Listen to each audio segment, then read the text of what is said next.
జగన్మోహన్ రెడ్డి ఆదేశానుసారంగా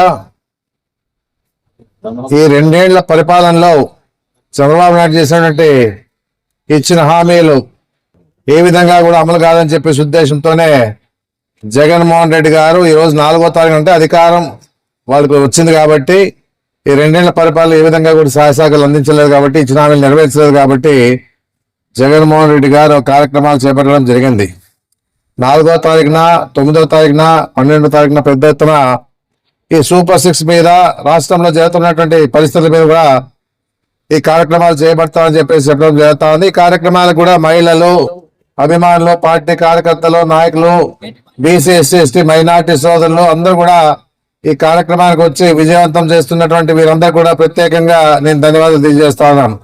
ఎందుకంటే ఏదైనా కానీ పార్టీకి అండగా నిలబడినటువంటి ప్రతి ఒక్కరు కూడా జగన్మోహన్ రెడ్డి గారు 2.0 అధికారం వచ్చినాక చేస్తా అని చెప్పిన విషయం కూడా అందరూ కూడా గమనించాలని చెప్పేసి నేను చెప్పడం జరుగుతా ఉంది. ముఖ్యంగా సూపర్ 6 అనే కార్యక్రమాన్ని అట్ట ఫ్లాప్ అయిపోయిన పరిస్థితి కూడా ఉంది. ఎందుకంటే ఆ రోజుల్లో అధికారంలోకి వచ్చేదానికి ఎన్నో హామీలు ఇచ్చడం జరిగింది. జగన్మోహన్ రెడ్డి ఓడగొట్టాలని చెప్పేసి చంద్రబాబు నాయుడు ఎన్నో హామీలు ఇచ్చాడు. ఎందుకంటే జగన్మోహన్ రెడ్డిని ఎదుర్కొనేకి చేతగాక కూటమిగా ఏర్పడి జగన్మోహన్ రెడ్డిని ఓడించడానికి ప్రయత్నం చేసే పరిస్థితుల్లోనే విజయం సాధిస్తారు. సంతోషమే కాదని లేదు. ఇచ్చిన హామీలు కూడా ఏ విధంగా ఉన్నాయంటే అందరికి ఆకర్షించే విధంగా ఆ కార్యక్రమాలు ఉన్నాయి. ఏంటంటే జగన్మోహన్ రెడ్డి గారు ఏదైతే చెప్పగలిగినాడో ఆ హామీలు ఇచ్చినాడు, నెరవేర్చినాడు కూడా. అంతేగాని చంద్రబాబు నాయుడు గారు అబద్ధాలు చెప్పి జగన్మోహన్ రెడ్డి రాలే. ఈయన అబద్ధాలు చెప్పి అధికారంలోకి 14లో వచ్చినాడు, 2024లో రావడం జరిగిందని చెప్పేసి కూడా నేను చెప్పడం జరుగుతుంది. ఎందుకంటే అబద్ధాలతోనే ఈ పార్టీ నడుస్తా ఉందని చెప్పేసి కూడా నేను చెప్పడం జరుగుతుంది. చంద్రబాబు ఇచ్చే హామీలన్నీ కూడా అమలుగా హామీలు ఇస్తా ఉంటున్నది కూడా గమనించాలని చెప్పి ప్రజలకు కోరుతా ఉన్నాను. ఎందుకంటే సూపర్ 6 లో అందరికి తెలుసు, ఏదున్నా కూడా సిలిండర్ ఫ్రీ ఇస్తాడు, 3 సిలిండర్ ఫ్రీ ఇస్తా అన్నాడు, బస్సు ఫ్రీ అన్నాడు, తల్లికి 100 అన్నాడు, ఎంతమంది ఉంటే ఎంతమందికి ఇస్తా అన్నాడు, 18 ఏళ్ళకి 18,000 ఇస్తా అన్నాడు, అదే నిరుద్యోగ వృత్తి ఇస్తా అన్నాడు, రైతు భరోసా ఇస్తా అన్నాడు. ఇవన్నీ కూడా తుంగలో తొక్కనటువంటి పరిస్థితి ఉంది. ఏమన్నా అంటే ఎవరైనా సూపర్ 6 గురించి మాట్లాడితే వాళ్ళు నాలుక మందం అని చెప్పేసి ఏదో మాట్లాడే మాటలు చంద్రబాబు నాయుడు చేస్తున్నటువంటి పరిస్థితి కూడా చూసినాం. ఏదున్నా కూడా ఇది ఏమన్నాడు, కరెంట్ ఛార్జీలు పెంచిన అన్నాడు. ఏ విధంగా కూడా ప్రజల మీద భారం వేసే పరిస్థితి లేదు. నేను సంపద సృష్టిస్తా అంటే మళ్ళా సంపద ఏ విధంగా సృష్టిస్తాడని చెప్పేసి అనుకోవడం జరిగింది. మళ్ళా ప్రజలు నడ్డి పెట్టే విధంగా ఛార్జీలు పెంచడం, అన్ని విధాలుగా పెట్రోల్ ధరలు పెరగడం, కాయగూరల రేటు పెరగడం, ఏ విధంగా చూసినా కూడా ఇచ్చిన జగన్మోహన్ రెడ్డి చేసిన కార్యక్రమాలన్నీ తుంగలో తొక్కే ప్రయత్నం చేయడం కూడా చేస్తా ఉన్న పరిస్థితులు మనం చూస్తా ఉన్నాం. ఏదున్నా కూడా ఆయన ఏది కూడా చేసే పరిస్థితి లేదు. చంద్రబాబు నాయుడు ఎంతసేపు ఉన్నా కూడా అమరావతిని చూస్తా ఉన్నాడు. అమరావతి కోసం దాదాపుగా 300 లక్షల కోట్లు అప్పు తీసుకొచ్చి ఇప్పటి వరకు ప్రజలకి ప్రజా సంక్షేమ కార్యక్రమాలు ఏమి అమలు చేయకోకుండా ఆయన చేస్తున్నటువంటి కార్యక్రమాలు చూస్తా ఉన్నాం. ఎంతసేపు ఉన్న అమరావతి అంటాడు. అమరావతి కాని అమరావతిని పట్టుకొని రైతులు 33,000 ఎకరాలు కాకుండా మళ్ళీ 1,00,000 ఎకరాలు తీసుకొని ఏదో వ్యాపారం చేసే పరిస్థితిలో చేస్తా ఉన్నటువంటి కనపడుతుంది. కానీ ఏ విధంగా కూడా అక్కడ రాజధాని ఏర్పాటయ్యే పరిస్థితి లేదు. ఇది గ్యారెంటీగా ఖచ్చితంగా చెప్పగలుగుతా ఉన్నాం. ఏదున్నా కూడా జగన్మోహన్ రెడ్డి చెప్పినాడు మా విగన్ అంటే అక్కడ ఉన్నటువంటి మచిలీపట్నం కానీ, విజయవాడ కానీ, గుంటూరు కానీ ఈ మధ్యలో ఏదైనా కానీ డబ్బు ఖర్చు లేకుండా రాజధాని ఏర్పాటు చేసే పరిస్థితి తీసుకొస్తే బాగుంటుందని చెప్పేసి కూడా సలహా ఇవ్వడం జరిగింది. అది నచ్చల ఆయనకి. ఎంతసేపు ఉన్న అమరావతిలో వ్యాపారాలు చేసుకోవాలా, ఆ పార్టీ కార్యకర్తలు, నాయకులు, ఎమ్మెల్యేలు, ఎంపీలు అంతా కూడా ఆ అమరావతి అంట పెట్టుకొని బాగా సంపాదించుకొని దోచుకోవడానికి ప్రయత్నం చేయాలా. రైతుల నుంచి అక్కడ ఉన్నటువంటి వాళ్ళందరూ కూడా వాళ్ళకి దోచుకొని ఇవన్నీ కూడా వాళ్ళు బలపడాలని చెప్పేసి ఒక ఆలోచనతోనే ఉందని చెప్పేసి కూడా మీరు ప్రతి ఒక్కరు ఆలోచించాలని చెప్పేసి కూడా నేను కోరుకోవడం జరుగుతూ ఉంది. ఏదున్నా ఇలాంటి రైతుల భరోసా అన్నాడు, రైతు భరోసా రైతులకు గిట్టుబాటు ధరలు లేవు. రైతులకు ఏ విధంగా కూడా న్యాయం జరగలేని పరిస్థితి ఉంది. నువ్వు డిఎస్సి చూస్తా ఉన్నాం, మన డిఎస్సి ఎగ్జామ్ రాసిన వాళ్ళు మెరిట్ అయిన వాళ్ళందరూ కూడా గాలికి పోయినారని చెప్పేసి కూడా మనం చూస్తా ఉన్నాం. ఏ విధంగా కూడా ఎగ్జామ్ రాయని వాళ్ళకు కూడా ఈ రోజు స్పోర్ట్స్ కోటా కింద వాళ్ళకి ఉద్యోగాలు కల్పించడం ఎంత నీచమైన పరిస్థితి అని చెప్పేసి కూడా నేను చెప్పడం జరుగుతా ఉంది. ఎందుకంటే వచ్చిన వాళ్ళు ఎవరెవరైతే మెరిట్ లో వచ్చినారో వాళ్ళంతా కూడా ఈ రోజు ఏమైతా ఉందంటే వాళ్ళకి ఉద్యోగాలు లేకుండా వాళ్ళ కుటుంబాలన్నీ కూడా సంతోషంగా ఉండే సమయంలో వాళ్ళందరూ కూడా నీరు గార్చే పని చేసేది ఈ లోకేష్ బాబు చేశామని చెప్పేసి కూడా నేను చెప్పడం జరుగుతా ఉంది. అందుకే ఈ విధంగా ఈ రోజు ఈ పరిపాలన నడుస్తా రాష్ట్రంలో అరాచకాలు, అత్యాచారాలు, దౌర్జన్యాలు, కేసులు దీంతోనే ఈరోజు ఈ రాష్ట్రంలో ఈ రాష్ట్ర ప్రభుత్వం చంద్రబాబు నాయుడు రెడ్ బుక్ రాజ్యాంగం నడుస్తా ఉంది, కానీ ఏ విధంగా కూడా ప్రజలకు మేలు జరిగే కార్యక్రమాలు ఏమైనా చేయడం లేదని చెప్పేసి కూడా చెప్పడం జరుగుతా ఉంది. అందుకే అదే కాకుండా ఈ రోజు ఈ 2 ఏళ్ల పరిపాలన కూడా ప్రజలకు వెనపోటు పరిచే పరిస్థితి ఉందని చెప్పేసి కూడా నేను చెప్పడం జరుగుతా ఉంది. ఏ విధంగా కూడా ఆలోచిస్తే కూడా ఈ పరిపాలన సరైనది కాదని చెప్పేసి కూడా ప్రజలు గమనించారు. ఏదైనా ఎప్పుడైతే ఎలక్షన్లు వస్తాయి, ఎప్పుడైతే జగన్మోహన్ రెడ్డి ముఖ్యమంత్రి చేస్తామని చెప్పేసి ఆలోచనలో ప్రజలంతా ఎదురు చూస్తా ఉన్నారు. ఇంత పెద్ద ఎత్తున ఏ కార్యక్రమం చేసినా మా కార్యకర్త పార్టీ నాయకులు, అభిమానులు, మహిళలు, మా బీసీ, ఎస్సీ, ఎస్టీ, మైనార్టీలు అందరూ వస్తా ఉన్నారంటే ఈ రోజు ఎంత వ్యతిరేకత ఉందని చెప్పేసి కూడా చెప్పడం జరుగుతుంది. ఏ కేసులు పెట్టినా చూస్తున్నాం, కేసులు కూడా భయపడే పరిస్థితి లేదు. ఎందుకంటే గతంలో భయపడినారు చాలా మంది, అయినా ఇప్పుడు ఆ పరిస్థితి లేదు. ఏదున్నా ఎదుర్కొందాంలే, ఏం కేసులు పెట్టి ఏమైతాలే అని చెప్పే పరిస్థితిలో మా పార్టీ కార్యకర్తలు, నాయకులంతా కూడా ధైర్యంగా ముందుకు రావడం జరుగుతా ఉందని చెప్పేసి కూడా చెప్పడం జరుగుతాను. ఎందుకు భయపడతాం? భగవంతునికి భయపడాలి, కానీ ఏ ఒక్క మనిషికి భయపడే పరిస్థితి ఉండరా అని చెప్పేసి నేను తెలియజేస్తా ఉన్నాను. ఎందుకంటే మన ఇంట్లో మనం తింటాం, మన సంసారం మనం చేసుకుంటాం, కానీ ఎవరో ఈ అధికార పార్టీ వాళ్ళకి కానీ ఏదో చేస్తాలే అని చెప్పేసి భయపడే పరిస్థితి ఎందుకు ఉంటుంది? ఏదైనా మీ నుంచి లబ్ధి పొందితే దాని ద్వారా ఏదైనా అభిమానం ఉండొచ్చేమో, కానీ భయపడే పరిస్థితి ఉందని చెప్పేసి కూడా నేను చెప్పడం జరుగుతా ఉంది. ఏదన్నా కూడా ఈ రోజు ఉండే పరిస్థితుల్లో మనమంతా ప్రజలకు తెలియజేసేదానికి, ప్రజలకు అన్ని తెలుసు, ఏదైనా మన ద్వారా మన ప్రజలకు తెలియజేయాల. ఈరోజు వైఎస్ఆర్ కాంగ్రెస్ పార్టీ రాష్ట్ర అధ్యక్షులు, మాజీ ముఖ్యమంత్రి వర్యులు వైఎస్ జగన్మోహన్ రెడ్డి గారి ఆదేశానుసారం ఈ రోజున ఆదోని నియోజకవర్గ ఇన్ఛార్జి గారి వై సాయిప్రసాద్ రెడ్డి గారి ఆధ్వర్యంలో ఈరోజు ఉన్నటువంటి కూటమి ప్రభుత్వం ఏదైతే 2024లో వాళ్ళు ఇచ్చినటువంటి సూపర్ 6 హామీలు ఈ రోజు వరకు నెరవేరేటటువంటి రోజు ఈ రోజు.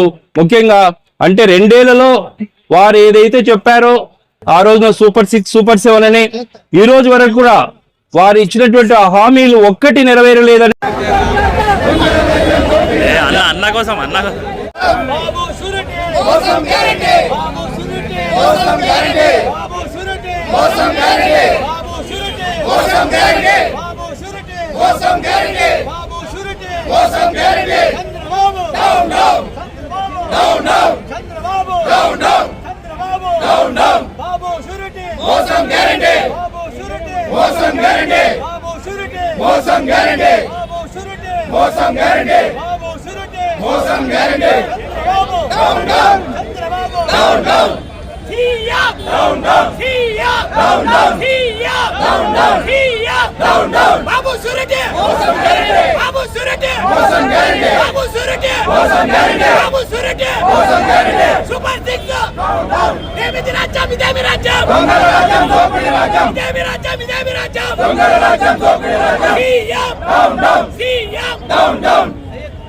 ఇప్పుడైనా కనువిప్పగలగాల మీకు అని చెప్పేసి ప్రజలు కోరుకోవాలి.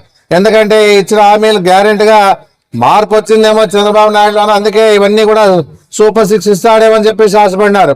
ఏదైనా మాట్లాడితే సూపర్ 6 గురించి మాట్లాడితే కేసులు పెట్టే పరిస్థితి వస్తా ఉందని చెప్పేసి కూడా మనం చూస్తా ఉన్నాం. రాష్ట్రంలో ఎక్కడ చూసినా కూడా వైఎస్ఆర్ పార్టీ వాళ్ళని మీద దౌర్జన్యం చేయడం జరుగుతుంది. నిన్న కూడా మన ఆత్మకూరులో చూసాం, చక్రపాణి మాజీ ఎమ్మెల్యే ఇంటి మీద కూడా దాడి చేయడం జరిగింది. ఈ విధంగా దాడులు చేసుకుంటూ పోతా ఉన్నారే కానీ ఏ విధంగా కూడా ఇచ్చిన నెరవేర్చుకోకుండా, ఎక్కడ కూడా అభివృద్ధి కార్యక్రమాలు చేరుకోకుండా ఈ విధంగా ఈ రోజు జరుగుతా ఉన్న పరిస్థితి మనం చూస్తా ఉన్న పరిస్థితి ఉంది. ఎందుకంటే పవన్ కళ్యాణ్ కూడా మాట్లాడటం లేదు. పవన్ కళ్యాణ్ గారు ఎలక్షన్ల ముందు కూడా ఎన్నో రకాలుగా ఆ రోజులో జగన్ విమర్శించారు. దాదాపుగా వాలంటీర్ వ్యవస్థ ద్వారా ఎంతో మందిని, మహిళలు 30,000 మందిని ఈ రోజు మాయమైపోయినా అని చెప్పే పరిస్థితి చేయడం జరిగింది. ముగ్గురు కాదు, ఇద్దరు కాదు చెప్పిండేది. దాదాపుగా 33,000 మంది మహిళలు ఈ వాలంటీర్ల ద్వారా ఎక్కడున్నారో తెలియదు అని చెప్పే పరిస్థితి చేశారు. మళ్ళీ ఈ రోజు ఎందుకు మాట్లాడడంలే? అధికారం మీదే ఉంది, సెంట్రల్ గవర్నమెంట్ మీదే ఉంది, స్టేట్ గవర్నమెంట్ల మీదే ఉంది. పవన్ కళ్యాణ్ గారు డిప్యూటీ సీఎం అయినారు, మన 33,000 మంది మహిళలు ఎక్కడున్నారని చెప్పేసి కూడా ఆయన అన్ని విధాలుగా అధికారాన్ని వినియోగించుకొని వాళ్ళు ఎక్కడున్నారో తీసుకొని వచ్చే పరిస్థితి. అంటే ఏదున్నా కూడా అందరూ కూడా అబద్ధాలతోనే, ఈ కూటమిలో ఉన్న వాళ్ళంతా కూడా అబద్ధాలతోనే ముందుకు పోతా ఉన్న పరిస్థితి ఉంది.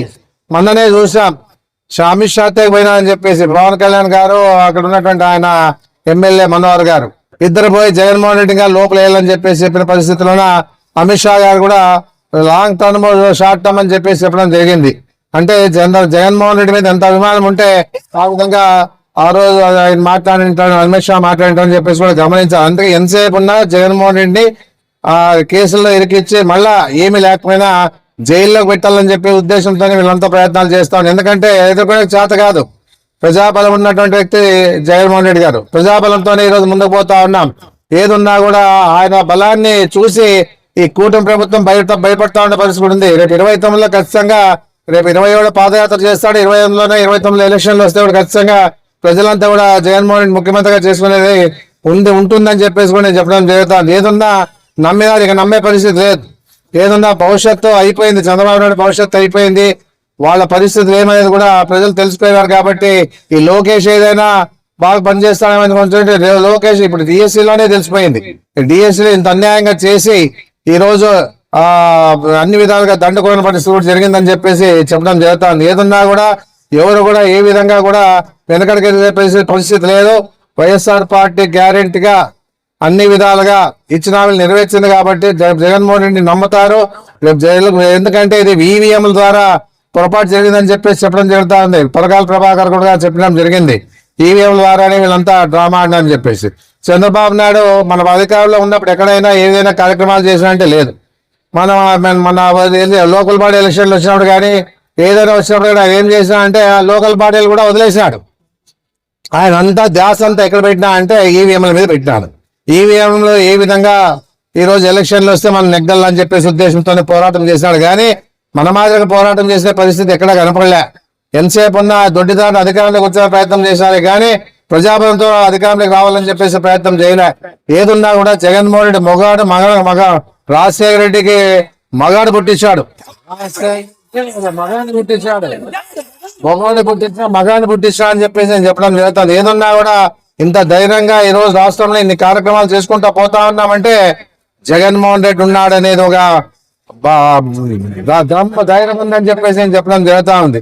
ఏదున్నా ఈ విధంగా ఈ రోజు ఈ రాష్ట్రంలో అన్ని చోట్ల 170 నియోజకవర్గాల్లో కూడా ఈ రోజు ఈ కార్యక్రమాలు పెద్ద ఎత్తున జరుపుకోవడం జరుగుతా ఉంది. మళ్ళా 9వ తారీఖున కూడా 2 కార్యక్రమాలు ఉంటాయి. ఈ రోజు 4వ తారీఖు అయిపోతే ఇంకో 2 కార్యక్రమాలు 9వ తారీఖున మన ద్వారకా లాడ్జ్లో కార్యక్రమాలు ఏర్పాటు చేస్తాం. 12వ తారీఖున పెద్ద ఎత్తున నిరసన కార్యక్రమం ఏర్పాటు చేస్తాం. ఎందుకంటే నల్ల బ్యాడ్జీలు ధరించుకొని నిరసన కార్యక్రమంతో ప్రజలకు తెలియజేస్తామని చెప్పేసి కూడా మీ అందరికి తెలియజేసుకుంటూ ఈ పెద్ద ఎత్తున కార్యక్రమానికి వచ్చినటువంటి మహిళలకి, బీసీ, ఎస్సీ, ఎస్సీ మైనార్టీలకి, అభిమానులకి, కార్యకర్తలకి, యువకులకి ప్రతి వారు కూడా పేరు పేరున నా హృదయపూర్వక ధన్యవాదాలు తెలియజేస్తాను. నమస్కారం. వారు ఇచ్చినటువంటి హామీలు ఒక్కటి నెరవేరలేదనేటువంటిది ఈ సందర్భంగా మీకు తెలియజేస్తా ఉన్నా. ఇచ్చినా కూడా వారు అరకొరగా ఇస్తూ వారి సంక్షేమ పథకాలు కంప్లీట్ గా ఇవ్వటం అని చెప్పడం జరుగుతూ ఉంది. ఈరోజు చూస్తే ముఖ్యంగా వారు ఇచ్చినటువంటివి అమ్మఒడి, అలాగే రైతులకు ఏదో మొదటి సంవత్సరం ఎగ్గొట్టి 2వ సంవత్సరం కొంత ఇవ్వడం, అమ్మఒడి కూడా అలాగే ఇవ్వటం. ఈ రోజున ముఖ్యంగా ఏదైతే బడుగు బలహీన వర్గాలకు కావాల్సినటువంటిది బీసీ డిక్లరేషన్ అనేటువంటిది ఇస్తా అని చెప్పి 2 సంవత్సరాలు గడిచినా కూడా ఈ రోజు వరకు ఆ హామీ తుంగలో తొక్కడం జరిగింది. అంతేకాకుండా ఈ రోజున 50 సంవత్సరాలు దాటిన వారి అందరికి కూడా పెన్షన్ ఇస్తామని చెప్పడం జరిగింది. ఈ రోజున ఆ హామీ కూడా ఈరోజు తుంగలో తొక్కడం జరిగింది. మరి వారు చెప్పినటువంటి సూపర్ 6 అనేటువంటిది ఈరోజు మనకి ఈ రోజున మనం చూస్తా ఉన్నాం. ప్రతి ఒక్కటి కూడా స్త్రీనిధి అని చెప్పి ప్రతి అక్క చెల్లమ్మకు 18 సంవత్సరాలు దాటిన వారందరికీ కూడా ప్రతి నెల 1500 ఇస్తామని చెప్పడం జరిగింది. అలాగే రాష్ట్రంలో ఉన్నటువంటి నిరుద్యోగులకి నిరుద్యోగ భృతి 300 రూపాయలు ఇస్తామని చెప్పడం కూడా జరిగింది. 3000 రూపాయలు. మరి ఈ రోజున ఈ 3000 రూపాయలు మనకు 2 సంవత్సరాలు ఈ రోజు కంప్లీట్ అవుతా ఉంది. మరి 2 సంవత్సరాల నుంచి కూడా వీరు ఇచ్చే హామీ ఇచ్చినటువంటి సూపర్ 6 అనేటువంటి పథకాలు ఎక్కడికి పోయింది అనేటువంటిది ఈ సందర్భంగా అడుగుతాం. అంటే ఈ రాష్ట్రంలో ఉన్నటువంటి ప్రజలందరూ కూడా ఆ రోజున ఇవ్వగలమనేటువంటి పాదయాత్రలో 20 లక్షల ఉద్యోగాలు ఇస్తామని చెప్పడం ఆ రోజు అందరికీ తెలిసినటువంటి పరిస్థితే. ఈ రోజున ఏది చూసినా కూడా ఈ కూటమి ప్రభుత్వం ఏదైతే చెప్పిందో ఈరోజు చేయలేదని మేము నిరసన కార్యక్రమం ఈ రాష్ట్రంలో ఉన్న 175 నియోజకవర్గాల్లో ఈరోజు చేయడం జరుగుతుంది. అందులో భాగంగా వారైతే ఏమైతే ఇచ్చారో ఈ రోజున ఈ కాపీలని ప్రజలకు తెలియజేస్తూ ఈరోజు ఈ నిరసనలో దీన్ని వారు ఇచ్చినట్టు హామీలు తుంగలో తొక్కారని చెప్పి ఈరోజు మేము ధర్నా చేయడం జరిగింది. ఇక్కడికి ఇచ్చేసినటువంటి నాయకులకు, కార్యకర్తలకు, అలాగే మీడియా మిత్రులందరికీ పేరు పేరున నా యొక్క ధన్యవాదాలు తెలియజేస్తా ఉన్నాను.